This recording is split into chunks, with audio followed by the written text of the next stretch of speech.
mga napaulat na lalaban sana sa House Speakership race, posibleng bumuo ng independent bloc sa Kamara.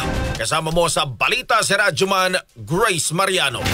RMN Live Report!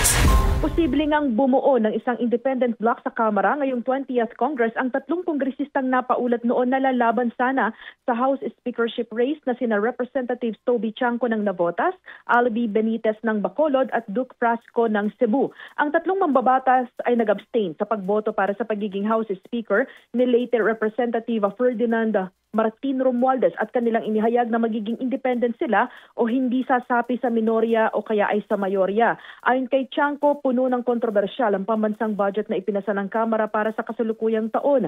Di naman ni Benitez ang karapat-dapat mamuno sa Kamara ay yung susuporta ng lubos kay President Ferdinand Bongbong Marcos Jr. at hindi hihila dito pababa. Sa akin, mas masaya na ako na independent ako. Para at least Tsaka masaya ako na yung reason ng pagboto ko ng independent ay tugma doon sa sinabi ni Presidente. Kasi where is he coming from? Saan ba siya nanggagaling? Hindi ba yung 2025 budget ang lahat naman nagsasabi it was a mangled budget? So tama yung reason ko ng pagiging independente. Kaya masaya ako.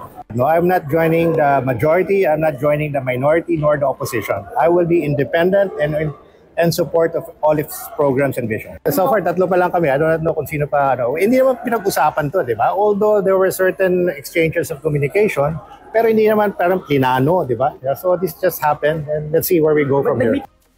Para naman kay Frasco, nangangailangan ang Kamara ng isang leader na magpapabalik sa tiwala ng taong bayan, magtataguyod sa integridad ng Kongreso at magsusulong sa prioridad ni Pangulo para sa tunay nitong layunin. Nilinaw naman ni Chanco, Benitez at Frasco na kahit independent sila ay buo ang suporta nila kay PBBM at sa administrasyon nito. Kasama mo sa DCXL, RMN Manila, Radyoman Grace Mariano, Tatak, RMN.